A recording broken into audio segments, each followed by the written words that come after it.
پاکستان کے معروف اور جید عالم دین مفسر قرآن شارح حدیث حافظ عبدالسلام بن محمد بٹوی رحمہ اللہ 29 مئی 2023 سوموار کی سحپہر دوران اسیری اچانک دل کی شدید تکلیف کی وجہ سے 78 برس کی عمر میں اپنے خالق حقیقی سے جا ملے۔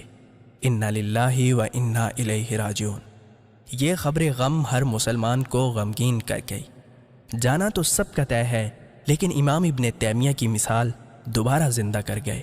زندان سے جنازہ اٹھا اور ہر آنکھ اشک بار تھی۔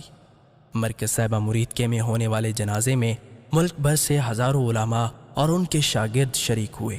وہ گزشتہ تقریباً 4 سال سے قید میں تھے۔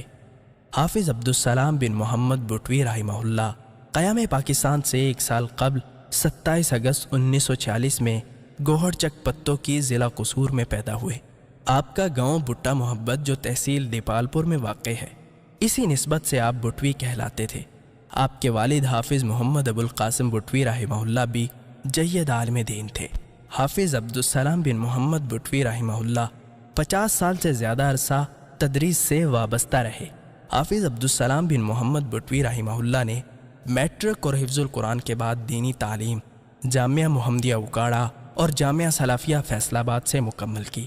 آپ فاضل عربی، فاضل فارسی اور فاضل طب جدید نظریہ مفرد اعضاء کی سند رکھتے تھے۔ حافظ عبدالسلام بن محمد بٹوی رحمہ اللہ نے تدریس کی ابتدا جامعہ محمدیہ گجرانوالہ سے کی۔ آپ 1966 سے 1992 تک 27 سال جامعہ محمدیہ سے وابستہ رہے۔ اس دوران 1 سال جامعہ تدریس القرآن والحدیث موجودہ جامعہ سلفیہ اسلام آباد میں بھی درس و تدریس کی۔ 1992 میں مستقل طور پر مرکز طیبہ مرید کے منتقل ہو گئے اور جامعہ دعوہ اسلامیہ کی بنیاد رکھی۔ آپ رحمہ اللہ اس جامعہ کے بانی مدیر ہیں اور یہاں سے فارغ التحصیل ہزاروں طلباء کے استاذ تھے، جن میں متعدد معروف علماء کرام بھی شامل ہیں۔ آپ رحمہ اللہ قرآن مجید کا آسان فہم اردو ترجمہ کرنے کے علاوہ تفسیر القرآن الکریم کے نام سے 4 جلدوں پر مشتمل قرآن مجید کی تفسیر بھی لکھ چکے ہیں۔ دوران اسیری فتح السلام کے نام سے صحیح البخاری کی شرح لکھنے کا اہتمام کیا، جس کی 3 جلدیں منظر عام پر آ چکی ہیں، جبکہ مزید پر کام جاری تھا۔ معروف تالیفات اور تراجم میں شرح کتاب الجامع من بلوغ المرام، مقالات طیبہ، احکام زکوٰۃ و عشر، ترجمہ اسلامی عقیدہ، ترجمہ حسن المسلم، مسلمانوں کو کافر قرار دینے کا فتنہ، مسلمانوں میں ہندوانہ رسم و رواج، حلال و حرام کاروبار شریعت کی روشنی میں، اور اس جیسے کئی ایک تالیفات شامل ہیں۔ سوگواران میں 4 بیٹے، 1 بیٹی اور 2 بیویاں شامل ہیں۔ حافظ عبدالسلام بن محمد کا سب سے اہم ترکہ وہ تعلیم ہے جس سے لاکھوں لوگوں نے اسلام کی درست تعلیمات کو سمجھا اور یقیناً ان کے لیے صدقہ جاریہ رہے گا۔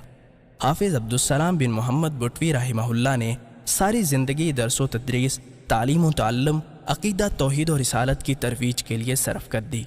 ملک کے نامور علماء کرام، شیوخ العظام اور ہزاروں طلباء کی آنکھیں اشک بار اور زبان دعا گو ہے کہ اللہ تعالیٰ دین اسلام کے عظیم مبلغ، مربی اور داعی کی اپنے دین کے لیے تمام خدمات اپنی بارگاہ میں قبول فرمائے، اعلیٰ علیین میں جگہ عطا فرمائے اور درجات بلند فرمائے۔